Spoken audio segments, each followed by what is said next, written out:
నీతి నిమిత్తము హింసింపబడువారు ధన్యులు, పరలోక రాజ్యము వారిది. యేసు ప్రభువారు కొండ మీద ప్రసంగములో ధన్యతలను గురించి బోధించేటప్పుడు పరలోక రాజ్యమును గురించి ప్రారంభమై పరలోక రాజ్యమును గురించి ముగించడం జరిగింది. ఆత్మ విషయమై దీనులైన వారు ధన్యులు, పరలోక రాజ్యము వారిది. నీతి నిమిత్తము హింసింపబడువారు ధన్యులు, పరలోక రాజ్యము వారిది.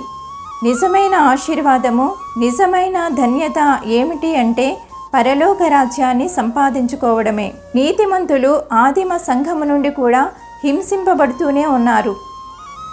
స్టెఫనుతో ప్రారంభమైన వధ ఇంకనూ కొనసాగుతూనే ఉంది. యేసుప్రభువారి శిష్యులలో యోహాను తప్ప మిగిలిన వారందరూ రాళ్లతో కొట్టబడ్డారు, కొరడాలతో కొట్టబడ్డారు, చెరసాల పాలయ్యారు, తలక్రిందులుగా సిలువ వేయబడ్డారు. వీరు చేసిన తప్పేమిటి అంటే తప్పు చేసినందుకు కాదు, తప్పు చేయవద్దని చెప్పినందుకు, నీతిగాను నిజాయితీగాను నిలబడినందుకు. అయినప్పటికీ ఈ లోకములో ధన్యులు వారే, పరలోక రాజ్యము వారిదే.